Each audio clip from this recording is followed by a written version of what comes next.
What's going on, everybody? Welcome into episode 17 of To the Show We Go, featuring Ed Hand and myself, Andrew Parker.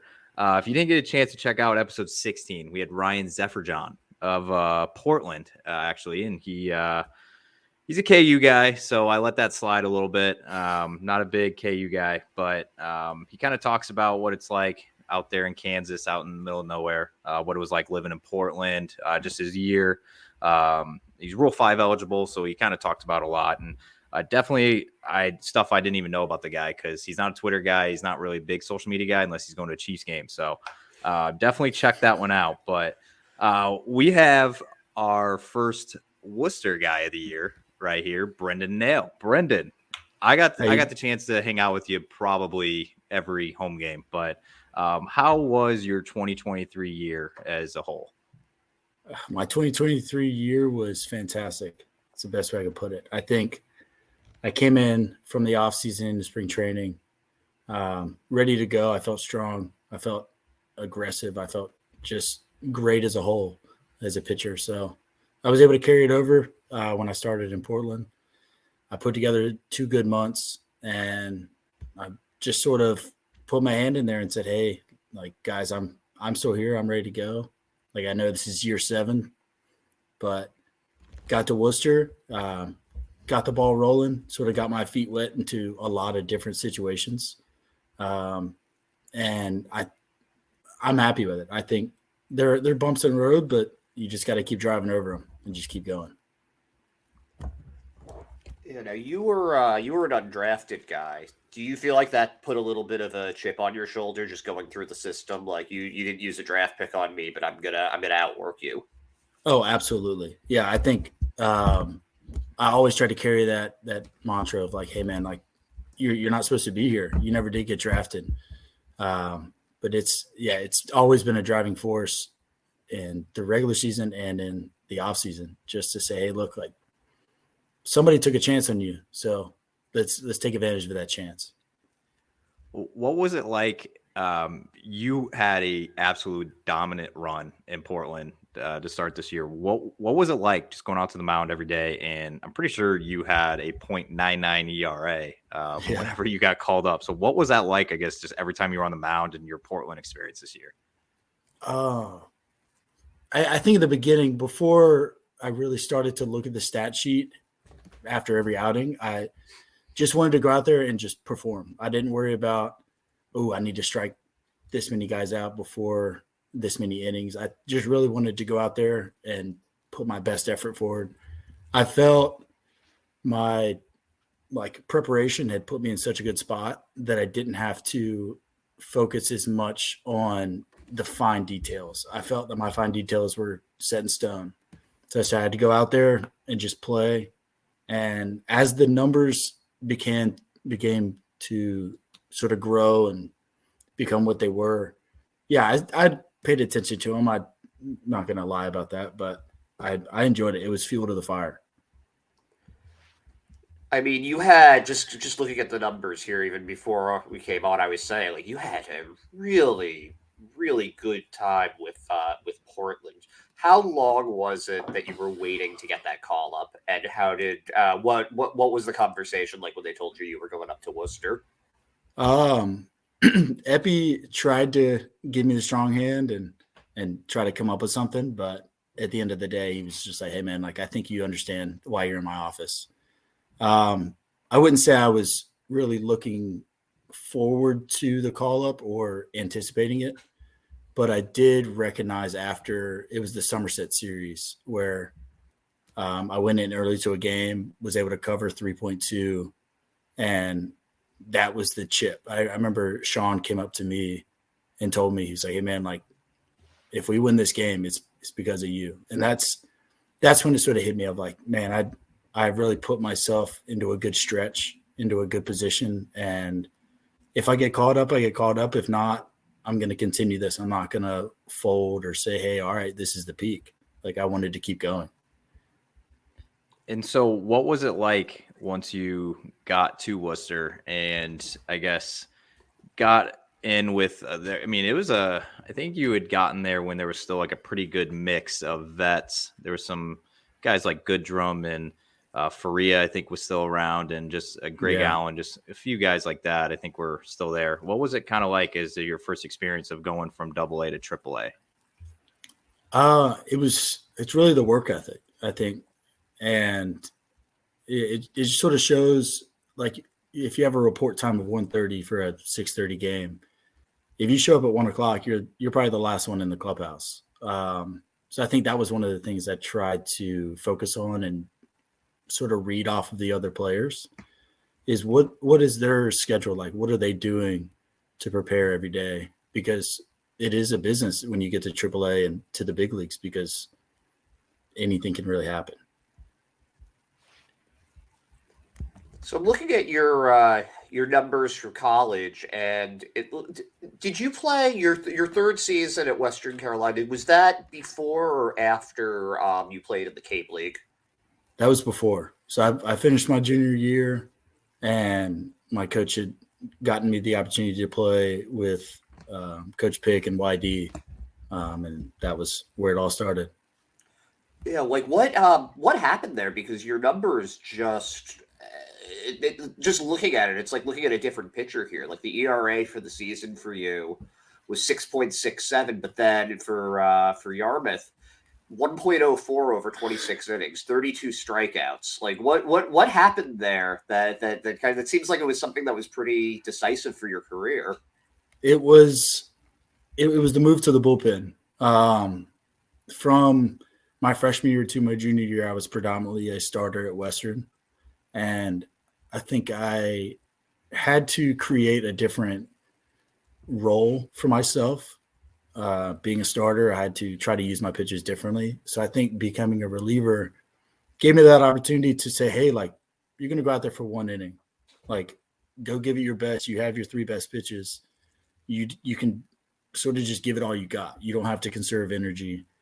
And I think that's what sort of gave my pitches life and gave me life as well, and a new start to say, hey, like, this could be a new beginning if you can handle the different opportunities.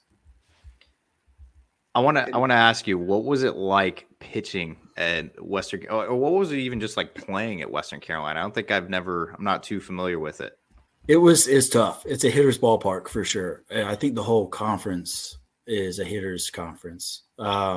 You'll have windy days where it is howling out to center field, and you'll have your cold days. I think it was as much of a upbringing of a culture to understand, like, this is not a big time SEC school where you're playing in front of a lot of fans or a lot of I wouldn't say pressure. I don't believe in pressure, but it's just a different atmosphere. It makes you appreciate the game better playing in smaller parts.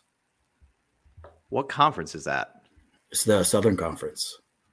So like, who's like else is in it?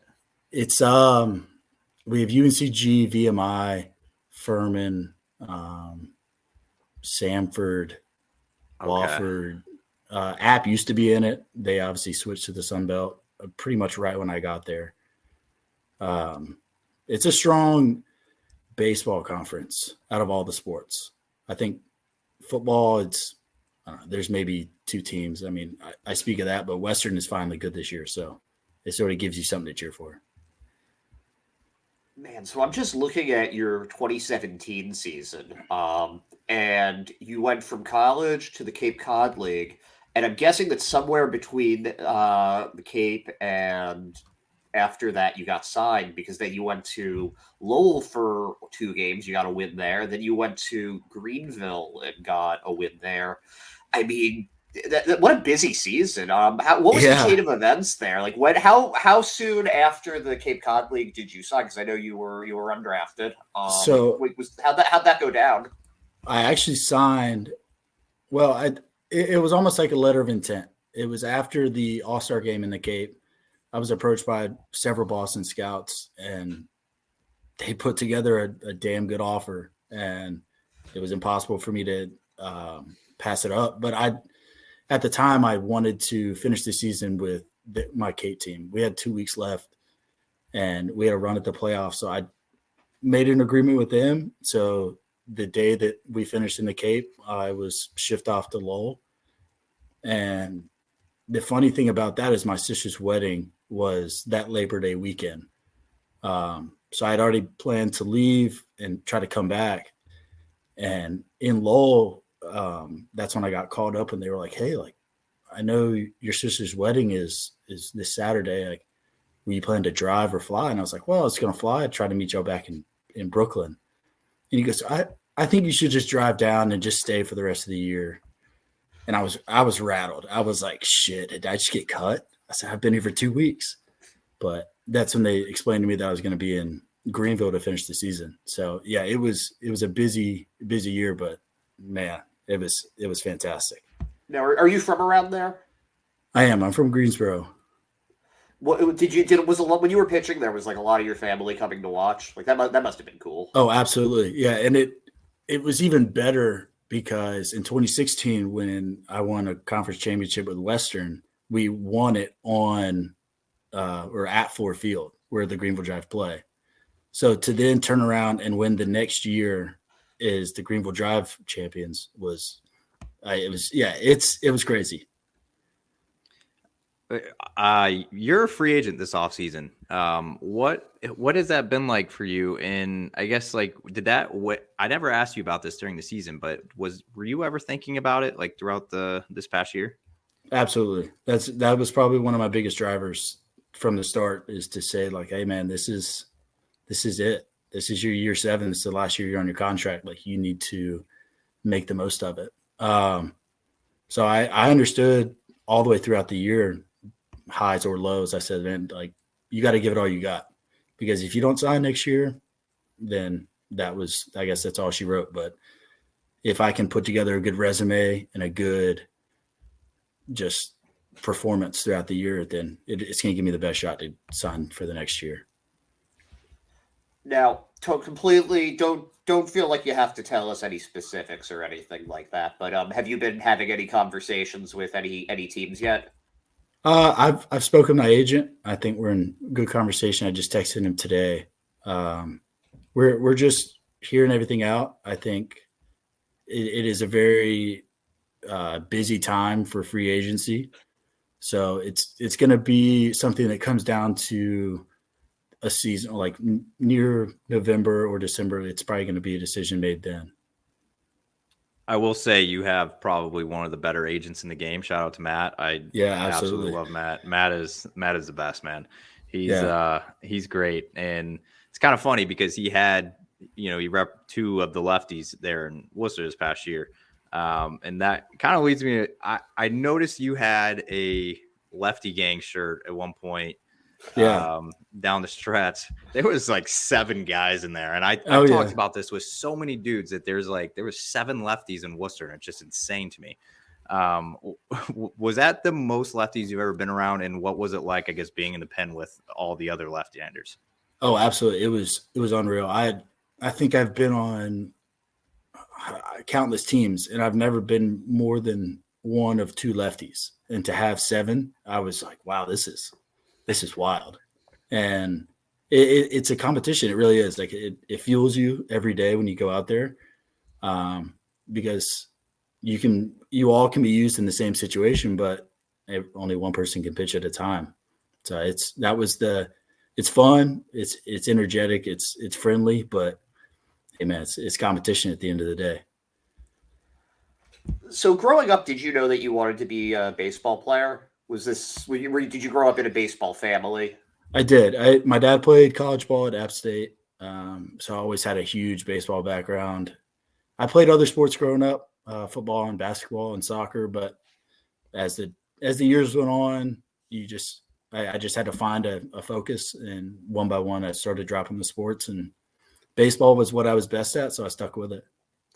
What team were you a fan of as a kid? I'm always curious with like some of the more southern states, because it's like, well, you're near Atlanta, so maybe I usually just assume it's the Braves. But I did, yeah, I was a Braves fan growing up. A huge Chipper Jones fan, Andrew Jones, the big 3 pitchers. I mean, they were the guys I was always watching, because a lot of it because my dad was watching the Braves as well, so it was very easy to keep up with them. Now, this is a little reverse action. It's very polar opposite of what we were just talking about. But your locker was in the back left corner when you would walk in the door. And you were kind of next to a good friend of ours, Chase Shugart. What Yep. was it like, I guess, just being in that locker room? Like, because we only saw I guess we saw a little bit more than what the casual fan would, but what was it like in there, I guess, when the doors were closed and it's just like you guys were all in there? Like, I didn't know how it was. It's great. Being in a locker room with a group of guys that you really bond with, especially being in a section of a locker. I mean, it's funny. It does matter where you're at in the locker room, who you're beside, how do you feed off their energy? Do you keep a clean locker? Are you able to sort of be neat in your area? Because either they're going to give you shit for leaving your stuff out, or they might start taking it and hiding it. But it's fantastic when the doors are closed and the team is able to really create a bond and do things like play ping pong for 3 hours or watch TV or play music. I mean, it's something that is so unique. Who's the best ping pong player in your opinion? Man, I think it was Bobby Dahlbeck. I think Bobby always came out on top at the end of the day. Politi gave him a good run, and so did Ryan Fitzgerald. But he also had his own paddle. He didn't really let too many people use it, and it was his baby. So I would say Bobby was definitely the best ping pong player. I think Politi was the most terrifying yet nicest guy I've ever met, because obviously he's a closer, so he's got that closer mindset, so you kind of know he's a little crazy. But when you saw him on the ping pong table, man, holy cow! It's active. It is. You cannot be in his way. You gotta. He's going to talk shit to you too if you're on the other side of that table. He's going to let you know. Cole Cottom even brought up that that's the one thing that he remembers most about Politi was his ping pong game is a different level. So I try to beat it back and forth, just playing a little back and forth game, and it'll get embarrassing real quick when he scores about 17-2. I always felt bad for Ryan Fernandez because his locker was right behind the table. So if a ball gets smoked, he's just sitting there whatever, man, I'm just gonna have to take this. So what was that? So I did have another thing here. Should I think I'm just gonna ask him. I want to get this out of the way now because it's been a reoccurring theme, I guess, on all the guys we've talked to. We've talked to guys from in the system, from Georgia, from Texas, from Kansas, now from all over the place, man. What is the fried chicken place, the fast food fried chicken place of choice for you? Oh man, I think growing up, now there's gonna be a lot of hate on this, but I think Cookout for me was always the best chicken tenders. What is Cookout? Cookout is a true fast food joint. Majority of cookouts in North Carolina don't have sit downs. It's only drive through or walk up. You get it's a tray for $7. You can get grilled chicken, spicy or fried chicken sandwiches, chicken strips. I mean, you can get it all, and it's for $7. And you can get a milkshake with it. It's hard to beat. They don't have that up here. I don't think, right? I gotta get back to North Carolina. Yeah. Dude. That's the first time we've heard that one. So that's it's like barbecue. I swear. Yeah, There's barbecue. It's different for each state. Barbecue is a huge debate in North Carolina because you have the East and West, which is the West is more ketchup-based sauces, and the East is more vinegar-based sauces. And there are absolute rivalries over those. Which one's better? I'm learning so much stuff about food just by talking to these guys in the system, man. It's just it's insane. Everybody eats. Oh, it is. You got to eat different favorites. Yeah. So what was it? What was your experience like, I guess, in Worcester, non-baseball related? Did you guys, I don't know. Worcester has a rep. It's not the greatest city, I guess, in the state, but what was it like, I guess, just living in the town? It was welcoming, I think, for the most part. Yeah, like you're saying, it wasn't the prettiest city, but they had everything that you wanted to offer. If you like, we would go play simulator golf, or we would go try some new food restaurant, or anywhere that really there was always an opportunity for something different. I think like one of the places was Miss Worcester's Diner. Fantastic place. Serve breakfast, lunch, dinner, whatever you wanted at whatever hour. Um, I think even living up, I think I lived in Shrewsbury. They had that lake. I don't even know what the name is. It was like 20 letters long. I know where you're talking about, though. I had yeah. a buddy who lived right off of that. They had like a Quinn- canoe that they'd go out in sometimes. Yeah. Quinnisigum. I don't even know. I know exactly. But Yeah, was- no, I know. yeah, I know what yeah. you're talking about. The Good stab. community Good college is guess. named after that. Yeah.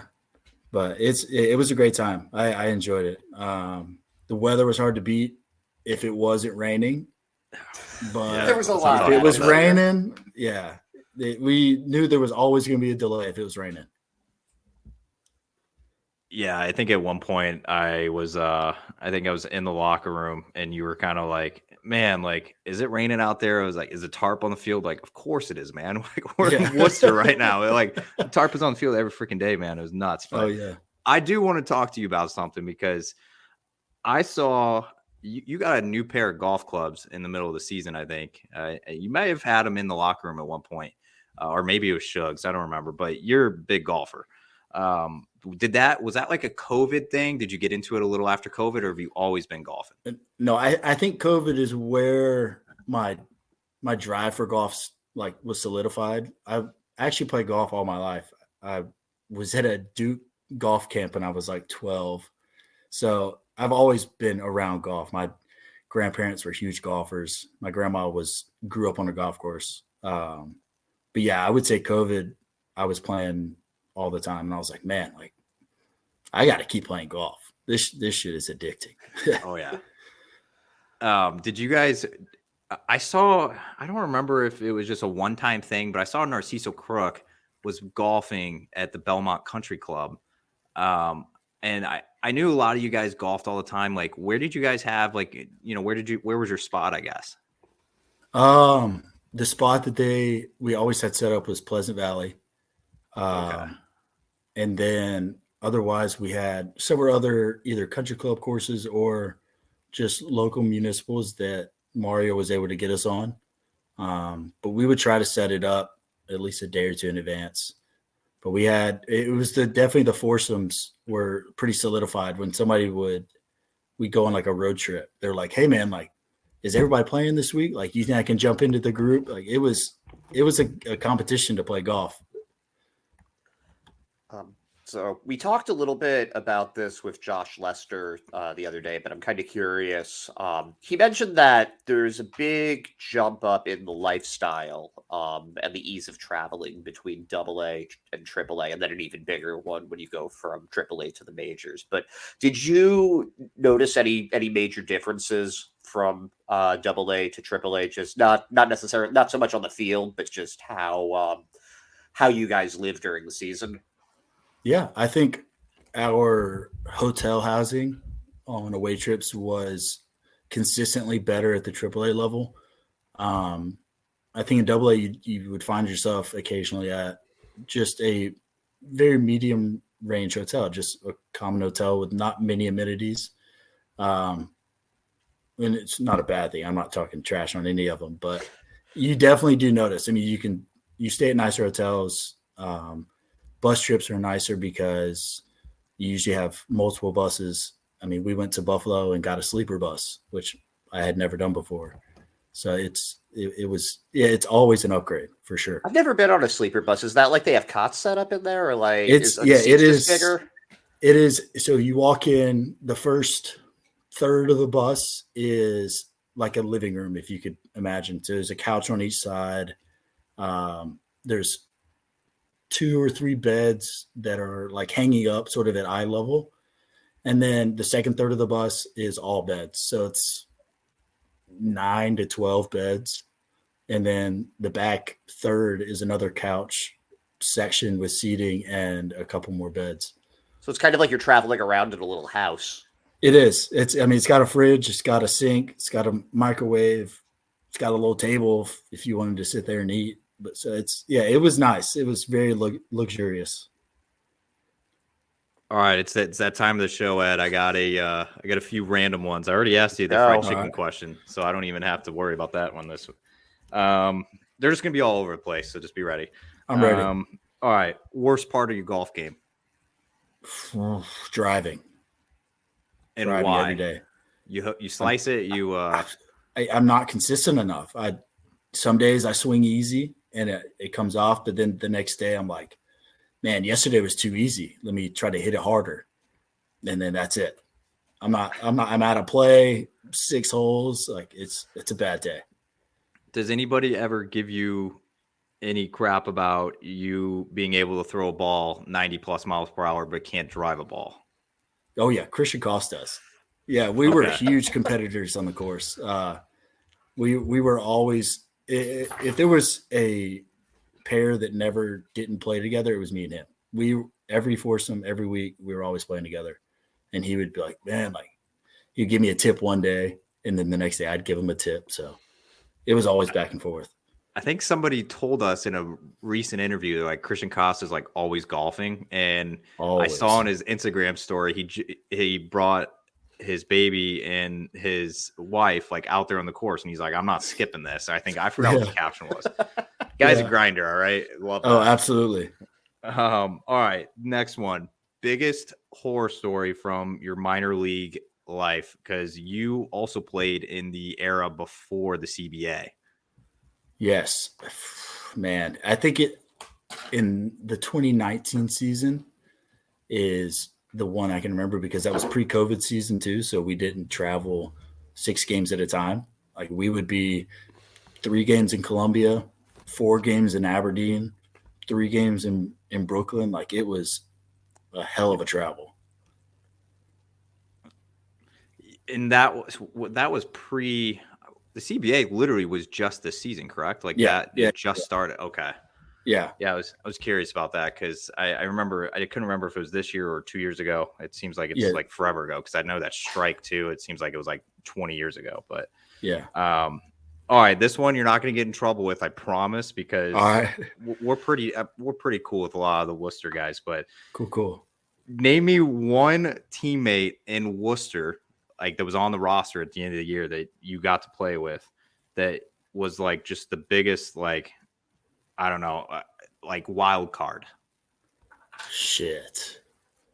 Man.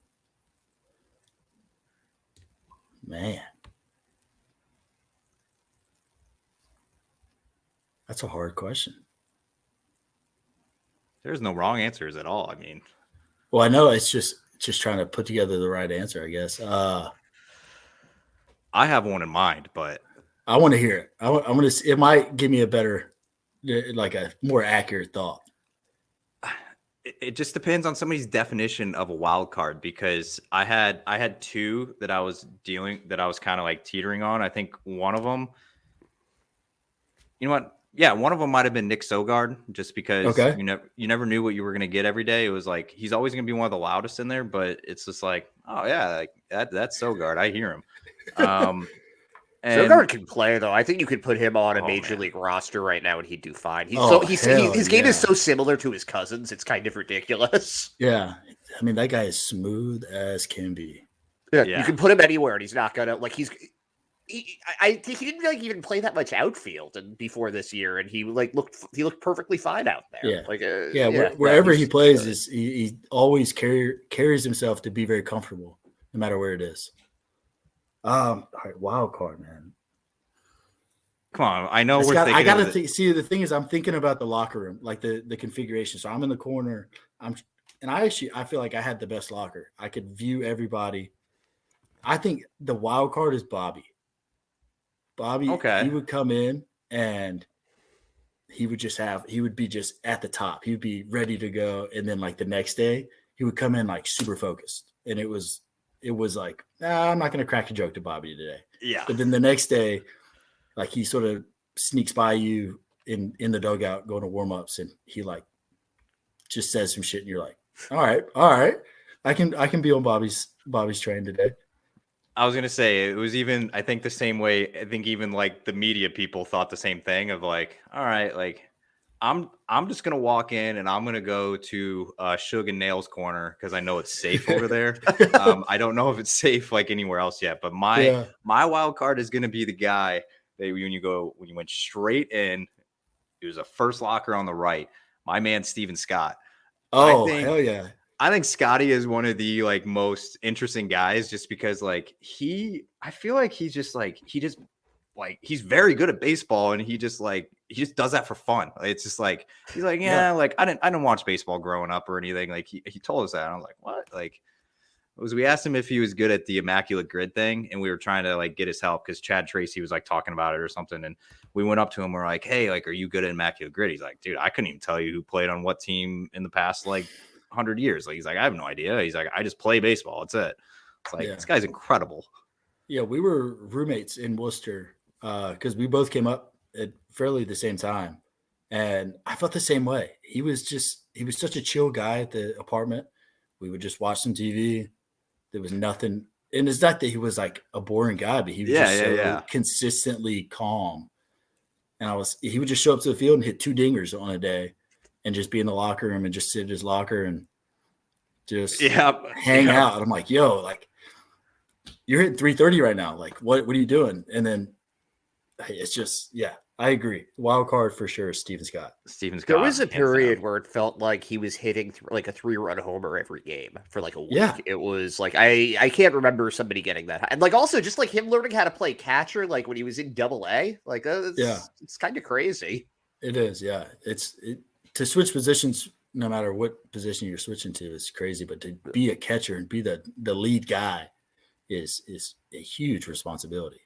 Did you ever go to the trailer when he and Big Joe Davis were living together? I did. Yeah, they cooked me ribs. I swear. They were the best fucking ribs ever. It was so good. We went, it was in Greenville, and it was like me and Suge and I think one other guy.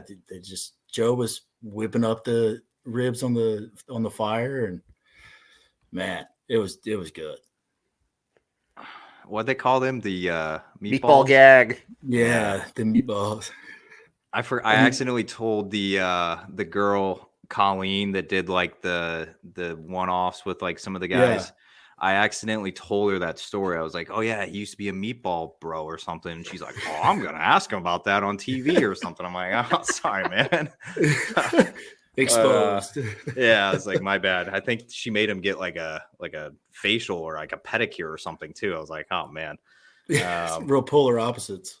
Yeah. She had Sogard do the tire change or whatever, but she had Steven Scott do like the manicure pedicure thing. And I'm like, well, you should have flip-flopped those two. Sogard would have really enjoyed the manicure pedicure thing. Oh, absolutely. All right. Well, I have like about one more because we've taken up about 35 minutes of your time. So sorry about that. But no, you're totally fine. Shoot it. I want to know, I guess, like so obviously you're a free agent. Like we kind of talked about it, like what your mindset was, but what's your mindset this offseason? Like, do you have like certain goals that you want to hit? Because obviously, like, you don't know where you're going to be playing or show up at spring training in February. So it's like, what kind of things are you trying to accomplish before that time comes? I think my baseline is what I did last year. I think I got with an offseason strength coach, Nate Garcia. He actually worked with the Red Sox as an intern several years ago.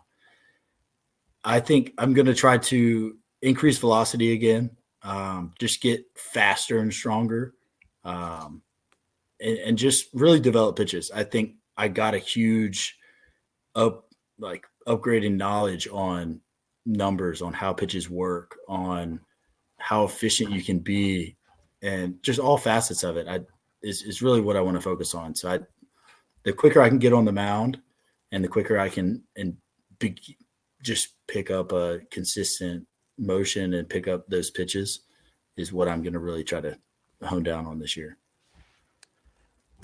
I've got one question to end this on.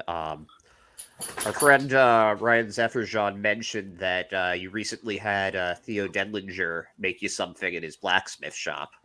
Could you tell us a little bit about that? Well, no shit. I'll grab it for you. Hold on. Oh, hell yeah. Oh, I want to love show this. I kind of forgot about that. Oh, I wrote it down. That's a good call by you right there. I wonder, so I think. Okay. So he made these two knives. Oh, whoa! And they're a deer antler.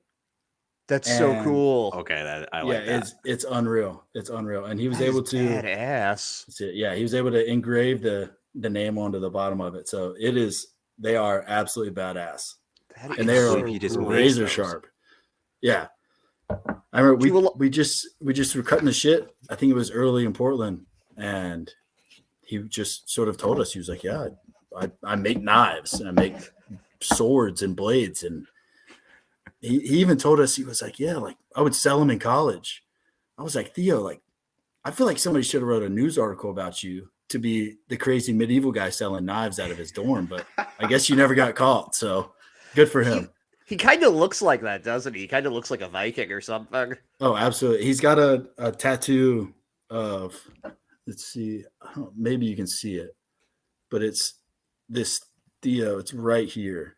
I think I've seen that. Yeah, that's cool. He's got a tattoo on his leg, and he's just he is fully engulfed in it, and it is great to see. Do you know if a lot of players were like asking him to make them stuff, or was this just sort of like something you talked about a while ago and then he did it? This is something. It actually Shug bought 4 knives from him that are pretty identical to what I just showed you. So I try to help him out. My boss at work is very into it as well, and I was like, hey man, like I can get you some more business. So yeah, it's a slow thing, but I think it was really cool. Yeah, I saw he tagged you and Shug, and whenever he kept like giving updates on Instagram, on his Instagram stories. Yeah, and man, it's just bizarre that like that guy is creating stuff like that with his hands, but he doesn't do that for a living. Like he's a professional baseball player for a living. He can make that stuff like just with his hands, like in his free time. It's insane, man. Yeah. I can never do it. Talent. Yeah. Well, Brendan, we took up 38 minutes of your time, but thank you so much. It was a pleasure always going to the corner and hanging out in the locker room. And yes, sir. It's I don't know. Shug was like definitely a welcoming presence at the beginning of the year and throughout the entire year for me, and just like being the nicest guy possible. And then with guys like you and Taylor Broadway, just like everybody in that locker room, they were all great, but. It was an absolute pleasure, man, getting to meet you this year, and thank you for hopping onto this as well. Well, hey, thank you for inviting me. I appreciate it. Absolutely, and wherever you end up, it doesn't even matter if you're back with the Red Sox, if you're back with somebody else. We're gonna be pulling for you. So, absolutely. Well, I appreciate it. Thank you, guys. Absolutely.